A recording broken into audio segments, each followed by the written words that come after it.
What's up, guys? So a little early morning video here. In the distance over there is the garage. We're not there today.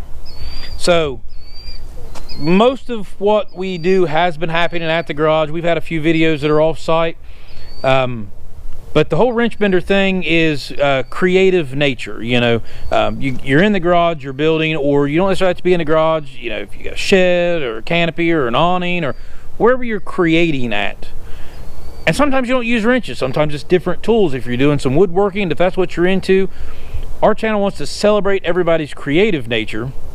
And that brings us to our next point is I'm the gearhead of the family. Kind of always have been. I've always had the few little projects going on. I mean, for crying out loud, I used to race lawnmowers. I mean, it doesn't get any worse than that, I don't think. So Adam has not always been the gearhead. He's very functional in the garage. He's very good at it. He just doesn't have what I have in it. And that's just the difference in our personalities. What Adam does have is Adam leans more towards the software type stuff. And he definitely an avid golfer. And that's what today's video is about Adam's creative nature and one of his hobbies. And that's why we are at Adam's garage. And looky here. So the rest of the day today, this is Adam's show, and I am behind the camera. What's up, guys? So this is a shop that was built earlier this year, and I do have some time lapse of it. We may or may not be able to put that on the channel here before long if you want to see how this was built. It's still a work in progress, but today I want to go inside. This is one of the reasons I've been off camera a lot. I've been working on the inside of this and working on my own project, and while Ben's doing his thing on the international one at the garage. So let's go inside and let's check this out, and we'll see what you guys think.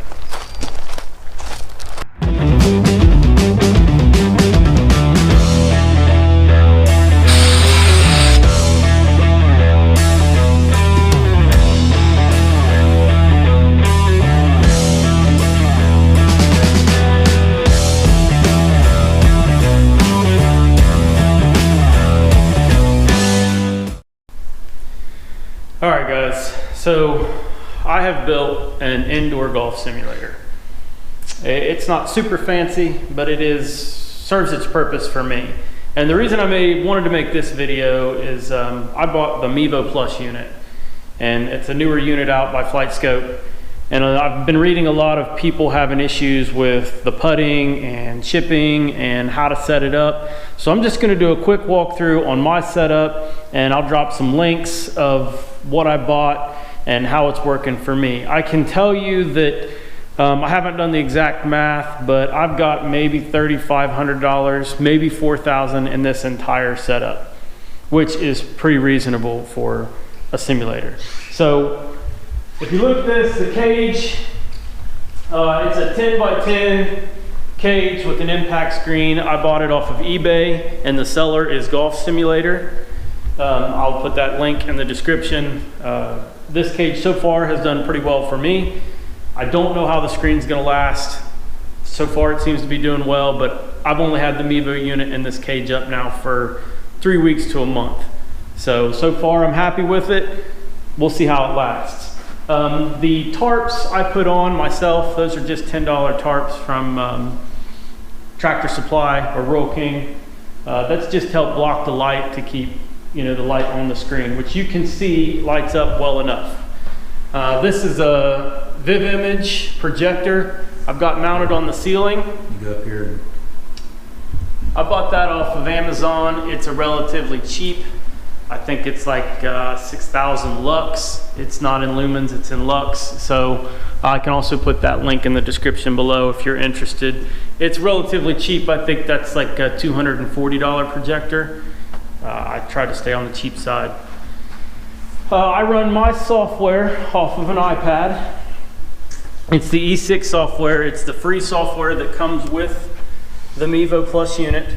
So you get 5 free courses, and I've got the range pulled up right now. I'm gonna hit a couple balls so you guys can see its functioning and how it functions. And then the main goal for today is the putting and chipping, which I will go to the putting and chipping area next after this, and I will allow you guys to see how it works for me. I'm having really good success with the putting and chipping. So this is where I have no idea what he's talking about.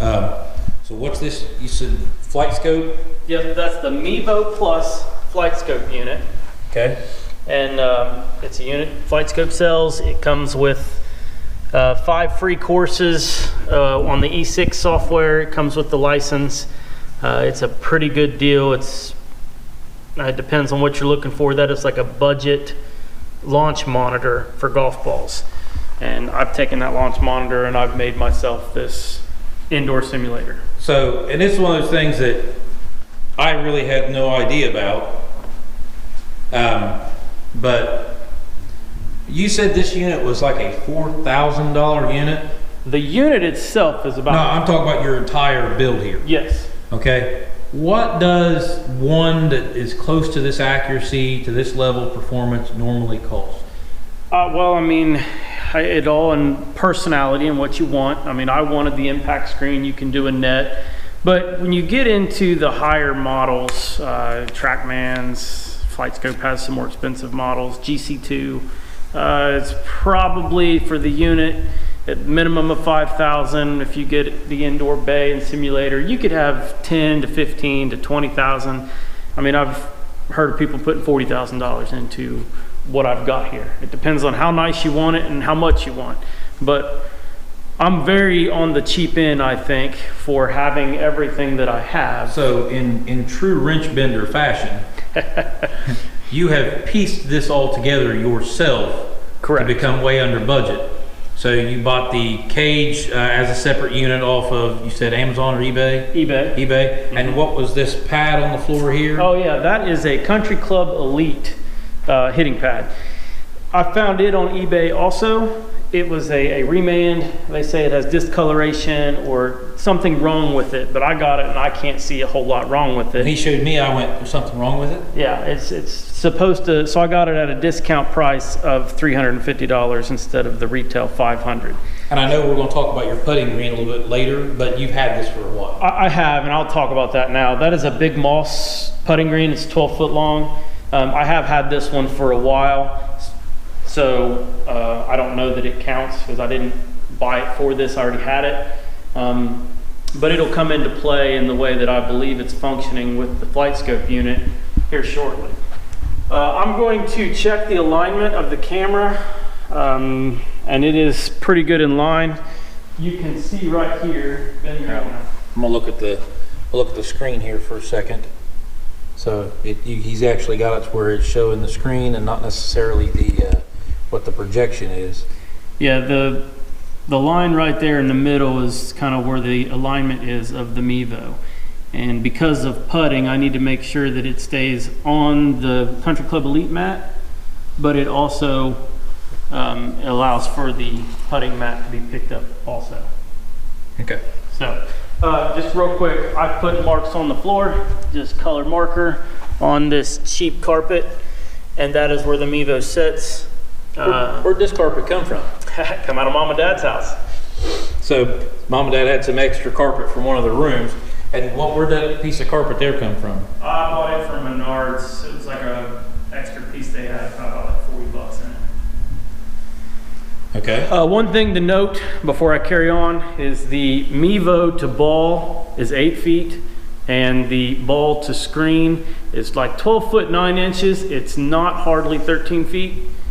And I've got it set on indoor mode. Not short indoor, I've got it on indoor mode. And I did that because my swing speed with driver is about 110 miles an hour. And I have heard and read that I need that little extra distance to get the accuracy of the Mevo unit. So what is that you're holding in your hand? This is the simulator angle. It comes with the Mevo Plus. If you're playing on the E6 software, it needs to be at 12 degrees, the unit does, in order to read the putts and chips and things correctly. So what I'm doing right now is I'm going to set it at about 12 degrees, make sure that the unit is at 12 degrees, and then I'm checking the camera angle to make sure it's on line where I want it. And right now, everything looks pretty good. So if you look up there at the projector, he's got it on the screen where he likes it. So Yep, and now I'm going to hit accept, and if you see here, you can show it real quick. So yeah, what we're looking at here, I know it's kind of hard to see with the glare off the screen a little bit. Adam's trying to cover the daylight some. The sensor to distance, sensor to tee is 8 feet, and I've got it on indoor mode for those of you who need to see that. So I'm going to hit accept, and I'm going to go back to the range real quick, and I'll hit a couple balls so you can see how it works. And then I'll show you putting and chipping.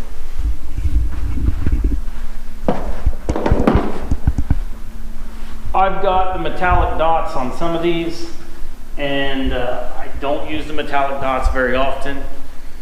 Yeah. Yeah, Since you don't know, Ben, you cannot stand between. Can't stand in front of the scanner here. So. Right. All right. So I've got an 8-iron.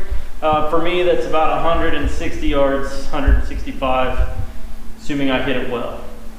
That one's pretty decent. I would assume it's going to be just shy of 160. Yeah, maybe I got it 161.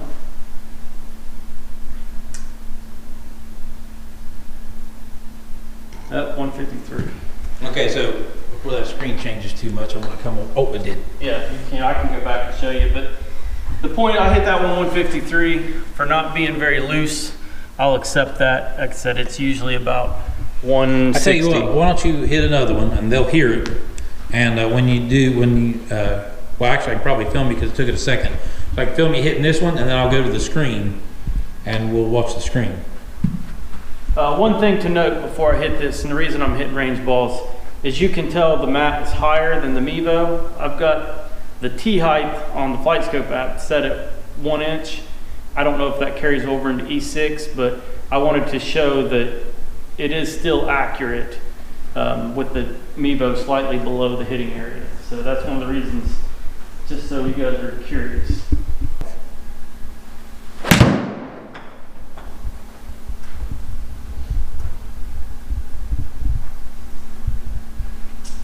All right, so that's 4 or 5 in a row, and this thing's consistently reading me at 167 to 174-ish carry, and you can see right there. Right there, my finger right there. I've been pretty much hitting the sweet spot every time on this club, so maybe I'm just off. Like I said, I've only had this thing a couple weeks. I thought I hit it. 7 cups of coffee you had this morning. It could be. I'm pretty wound up, so.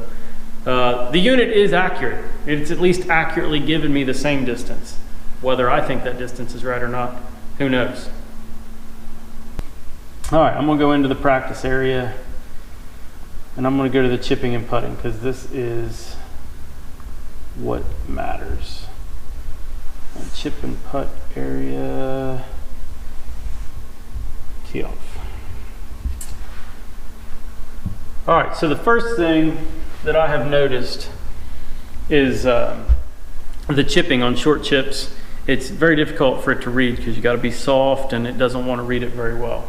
So what I'm going to do is I'm going to place, let me see if I can move the pin to there. And then I'm going to place the ball in the rough, and we've got, there it is. I've got a 28-foot chip, and I don't want to hit that very hard. And I've found that it's difficult for it to read up here. They'll probably make a liar out of me, but we'll try to hit a little chip. And it didn't read it. So what I have found is if you come back here, right at about the 4-foot area, and I go right down the line of where I would hit the ball from and hit that same type of shot, there it read the chip and got it pretty close of what I think it accurately did. So if you bring the chip back to about 4 feet from the Mevo and chip it over where you would be hitting the ball from, it seems to be working for me. And then as far as putting, we'll go to a quick, see if I can get a 10-foot putt or thereabouts.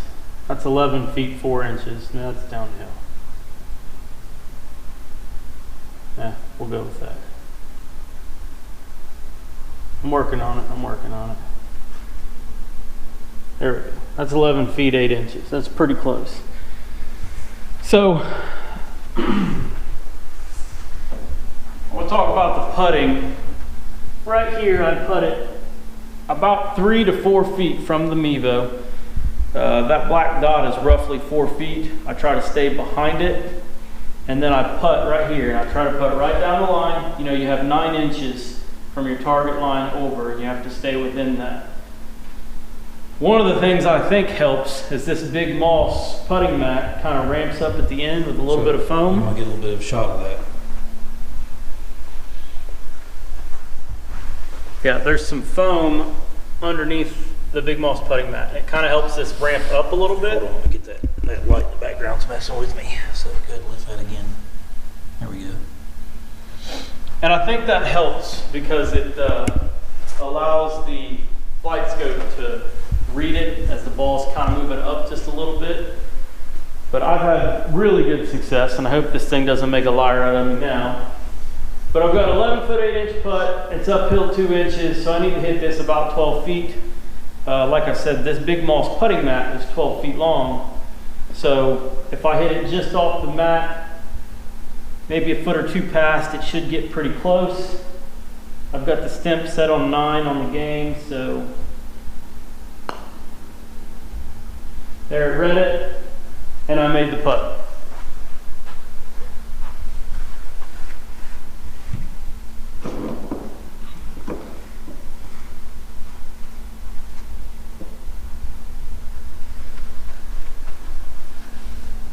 I'll get a few more balls here real quick because a lot of people have struggled with putting. I've been reading.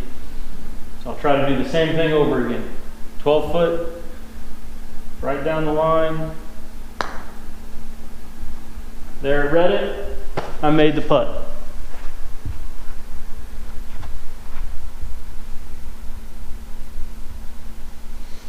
I will throw one out here to like 30 feet. 25, let's go to 35 feet. And then I'll try to hit one to see how that reads. Just so you see that long putts can be read too. So this one's 35 feet and it's downhill, 1.5 feet. I need to hit it more like, I don't know, 20, 25. So I definitely got to get it to the screen. Oh, it didn't read it. Uh-oh. Yeah. Well, that one had a dot on it too. So. You think the dot messes with it? They say not to use the dot on putting. But here we go. We'll use that as a reason then. Well, I will mention that even though this has helped, I still get like 5 to 7% misreads. I don't know that anything's perfect. But 95% or 93% is still pretty close.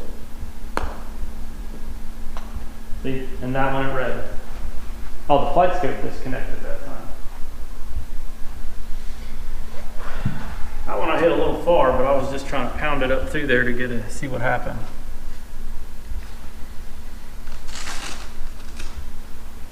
I don't know why the flight scope's disconnecting. There's still some kinks to work out. How long have you had your simulator up and running? Oh yeah, I've only had this thing for a couple weeks, and I've done a lot of testing in the last couple weeks, trying to figure out what works and what doesn't. Initially, I had plywood and foam board down here and had everything the same level, and I didn't love it. It's kind of in the way, so I went to this, and this is where I've had the most success.